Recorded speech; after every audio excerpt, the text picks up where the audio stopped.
먼저 정치권 소식입니다. 오늘 또 새누리당 유승민 의원의 공천 여부는 아직까지 확정되지 않고 있습니다. 네, 더불어민주당에서는 친노의 좌장격인 이해찬 전 총리가 공천 탈락에 강하게 반발하며 무소속 출마를 선언해 반발 기류가 심상치 않습니다. 후보자 윤곽이 서서히 드러나면서 후폭풍이 거세진 정치권 상황, 명지대 김영준 교수와 함께 짚어보겠습니다. 안녕하십니까? 네, 어서 오십시오. 자, 무엇보다 제일 큰 관심사 중에 하나가 이제 유승민 의원을 공천하느냐 여부입니다. 네네. 오늘쯤 결정 날 줄 알았는데 아직도 미뤄지고 있거든요. 어떻게 보십니까?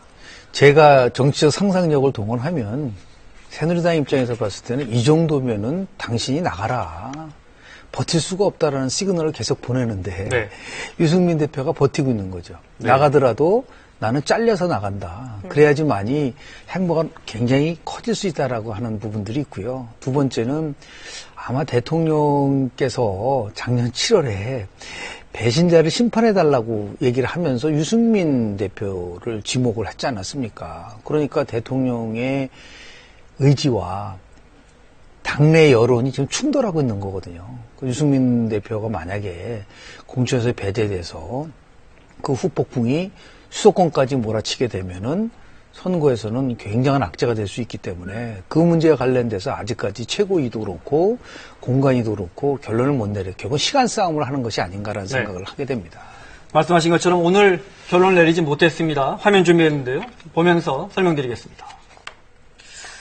오늘 오전 9시부터 새누리당은 비공개로 최고위원회 열어서 7차례 걸쳐 발표된 공천관리위원회 공천심사 결과 논의했습니다. 그리고 방금 전 김무성 대표가 기자회견을 열어서 단수 추천 11곳 중에 7곳은 보류해야 한다라는 입장을 밝혔습니다. 당헌 당규에 위배되는 것으로 판단했기 때문에 7곳은 보류해야 한다. 한편 공천 결과와 관련해서 탈락한 예비 후보들의 반발도 잇따르고 있는데요. 역대 최악의 밀실 공천이고 보복 공천이고 집단 학살 공천입니다. 이명박 정부에서 대통령 비서실장을 지낸 삼선 의원 출신의 임태희 예비 후보도 이번 결정은 정치 보복이라며 무소속 출마 의지를 밝혔습니다. 네, 교수님께서는 이제 유승민 의원 얘기를 좀 해보자면 네네. 어떤 분위기인 것 같으세요? 배제될 가능성이 높을까? 아니면은 반전으로, 극적으로 공천을 받을 수 있을까요? 좀 나름대로 질서 있게 이 문제를 풀려고 한다면 가장 좋은 방법은 유승민 대표를 경선에 붙이는 거죠. 그렇게 해서 거기서 나온 결정을 만약에 받아들이면 아무런 문제가 되고 있지를 않아요. 근데 문제는 이제 그렇게 됐을 경우에 유승민 대표가 당선이 될 가능성이 높고 네.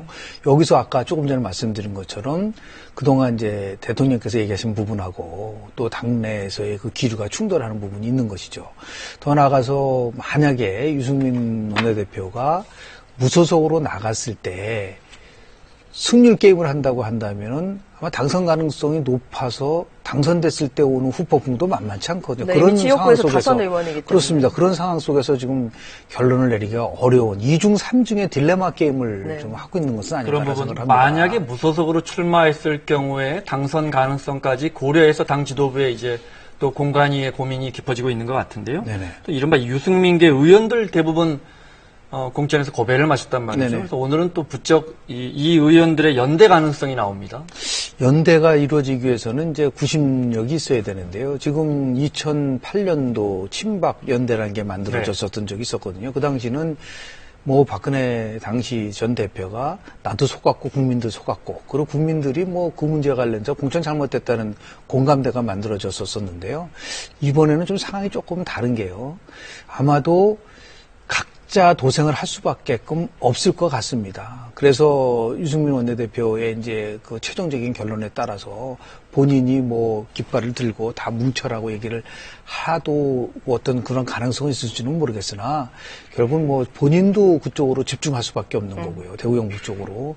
그리고 더 나아가서 뭐 이런 말씀 드리기는 좀 죄송하지만 친유승민계라고 하시는 분들도 2012년에 공천 과정을 보면 엄밀하게 따지면 그 당시에 박근혜 비대위원장의 선택에 의해서 들어오신 분 아니고 엄청난 경쟁력과 자생력을 가지고 있었던 분들은 아니라 말이에요. 그러니까 그런 면에서 봤을 때 조금 2008년도의 친박연대와는 조금 차이가 있을 수 있다고 저는 봅니다.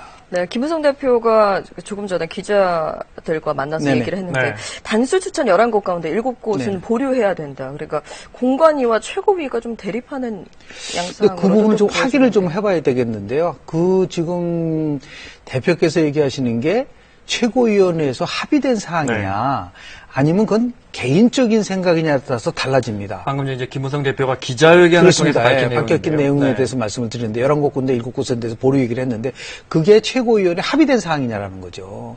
그렇지 않을 경우에는 오히려 최고위원회에서 네. 반발할 가능성도 있고 가장 큰 것은 지난번에 사생부 파문 났을 때 뭐라고 대표가 얘기했냐면 공간이익에 있어서의 독립성과 객관성과 공정성을 모두 다 인정해준다는 발언을 했기 때문에 네. 거기서 다시 또 충돌할 가능성이 있다고 보는 거죠. 네. 지금 나오는 기사 보면 최고위에서 합의된 내용이다 이렇게 김무성 대표가 밝힌 것 같은데 이런 경우에 앞으로 이런 어떤 여파가 경우는 있을까요? 당연히 이제 그 당원 당규상으로도 보면요. 후보자는 어떻게 되어 있냐면 최고위의 의결을 거쳐서 최종적으로 당대표가 추인을 하게끔 돼 있기 때문에 저게 만약에 최고위의 결정사항이라면 그건 당연히 공천관리위원회에서 받아들여질 수밖에 없는 것이고요.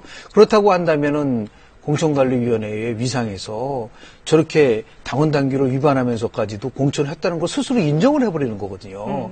그래서 제가 볼 때는 공천관리위원장이 저 면에 대해서 한번 뭐 며칠 전에는 나를 부르지 말라고 할 정도로 이렇게 자꾸만 간섭을 하면은 네. 이게 객관성이 무너진다라고 반발한 적이 있지 않습니까? 그렇기 때문에 아무리 최고위가 저렇게 해도 시간적인 면에서 굉장히 촉박하고 더 나아가서 저는 오히려 공천관리위원회 위원장이 저기에 대해서 개인적인 것이 아니라 또 다른 당원 당규를 들고 이 문제와 관련돼서 아마도 또 반박할 수 있는 그런 여지는 있다고 봅니다. 네, 김무성 대표와 또 이완구 위원장 이 둘 사이에 좀 긴장 관계가 네네. 높아지고 있는 것 같고요. 더불어민주당은 이제 이해찬 의원의 공천 탈락 이후 후폭풍이 거셉니다. 김종인 비대위원장 오늘 이제 토론회에 참석해서 현재의 107석을 이제 지키지 못한다면 선례를 따르겠다. 뭐 그러니까 내려올 수도 있다. 뭐 이런 얘기를 했는데요. 관련 내용 보시고 얘기 이어가겠습니다. 네, 더불어민주당 김종인 대표는 오늘 가능클럽 토론회에서 4.13 총선 목표 의석수를 107석으로 제시하고 이를 채우지 못하면 물러나겠다는 뜻을 밝혔습니다. 선거 결과가 나오면은 선거를 이끌었던 사람이 책임을 지는 뭐 선례를 따를 수밖에 없고 상황이 그렇게 될 수밖에 없으면 당은 떠날 수밖에 없겠죠. 네, 김 대표는 특히 어떤 목표를 갖고 당해온 사람이 아니라며 킹메이커 역할은 안 할 것이라고 선을 그었습니다. 이런 가운데 무소속 출마 의사를 밝힌 이해찬 의원은 자신의 탈당은 당을 버리는 게 아니라 김종인 대표의 정략적 판단을 인정하지 않는 것이라고 비판했습니다. 아무런 하자가 없음에도 불구하고 정무적 판단이라는 정략적 의도를 가지고 공천에서 배제를 했기 때문에 저는 이걸 수용할 수가 없어서 무소속 출마를 결심을 하게 됐습니다. 역시 더민주 공천에서 배제돼 탈당한 정호준 의원은 오늘 국민의당에 합류했습니다. 정 의원의 합류로 국민의당은 의석수가 20석으로 늘어서 원내 교섭단체를 구성할 수 있게 됐습니다. 자, 교수님, 107석이 나오지 않으면 책임지겠다. 네네. 김종인 대표가 밝혔습니다. 왜 107석일까요? 대선은 48대 52 구도로 고착화됐습니다. 그리고 대한민국 총선이 엄밀하게 따지면 여당 170석, 야당 130석 구도로 고착화되는 과정이라고 봅니다. 그렇다고 한다면 야당이 130석 중에서 지금 김종인 대표는 107석 아닙니까? 네. 그럼 국민의당을 포함해서 정의당이 한 23석 정도 된다는 얘기거든요. 그 말은 결국은 2012년도 당시에 야당이 127석을 얻었거든요. 네.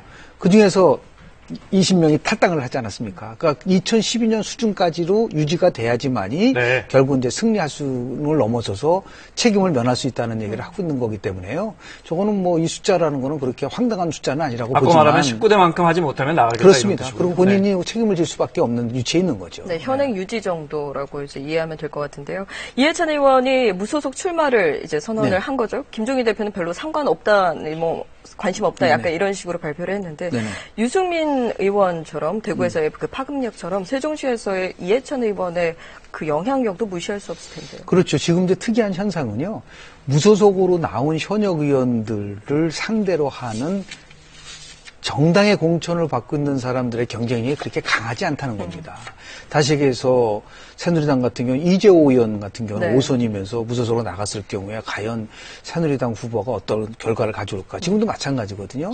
이제 6선 의원이면서 결국은 세종시라고 하는 아주 특수 상황이 있거든요. 네. 노무현 정부 때 만들어진 이 그렇죠. 부분을 제가 완성해야 된다라고 하는 네. 명분도 있기 때문에 아마 각 정당들이 쉽지 않은 무소속으로 나와서 행보를 한다고 한다면은 그게 쉽게 무너질 부분이 아니다. 다만 그동안은요, 대한민국은 양당 구조 더불어서 정당 정치가 활성화되어 있기 때문에 무소속이 당선되는 비율이 상당히 적었었어요. 근데 이번에는 그런 부분들이 약간 그 경향성에서 조금 달라질 수 있는 가능성은 좀 있다고 봅니다. 네. 네. 자, 국민의당 이야기도 좀 해보겠습니다. 네네. 야권 연대를 놓고 안철수 대표와 대립각을 세웠던 천정배 대표가 오늘 정말 전격 당내 복귀했습니다. 네네. 야권 연대 사실상 접은 거 아니냐 이런 분석 어떻게 보십니까? 전략적 선택을 한 건데요. 그에 반해서 김한길 전 상임위원장은 한 달 후에 책임질 일이 있으면 네. 책임을 져야 된다는 얘기를 하고 있지 않았습니까? 저는 이러한 과정들이 국민의당을 어렵게 하고 있는 거다. 왜 3당이 만들어졌고 그 3당을 통해서 무엇을 해야 되는지 이렇게 당내에서도 무질서하게 이루어지다 보니까 국민들이 기대했었던 지지를 하기 어려운 구조를 만들어 놓거든요. 중요한 것은 결국은 선거를 앞두고요. 절대적으로 만약에 정말 새누리당이 180석, 200석까지 육박한다면 저는 아마 국민의당 안철수 대표도 후보 단일화에 대해서는 지금처럼 강력하게 반대하기는 어려울 것이다. 특히 수도권 같은 경우는 그런 흐름으로 갈 수밖에 없는데 지금 이 상황 속에서 만약에 그거를 선언한다고 한다면 그건 자기의 정치를 스스로 부정하는 거기 때문에 지금은 뭐 그렇게 야권연대 특히 후보 단일화 문제는 얘기는 못하지만 선거가 임박해서 각종 이제 조사 결과들이 나오거든요. 그럴 경우에는 새로운 전략을 할 수밖에 없는 그런 상황이 저는 분명히 올 거라고 봅니다. 네, 정호준 의원이 이제 더민주를 네네네. 탈당하고 국민의당에 입당하면서 드디어 이제 교섭단체를 구성할 수 있게 됐는데요. 그래도 변수는 있죠. 그렇습니다. 임내연 의원이 탈당을 만약에 하게 되면 우리 원내교섭단체 기준이 20석이기 때문에요. 그런 면에서 보면 아직까지도 지켜봐야 될 여지는 좀 있다고 봅니다. 네.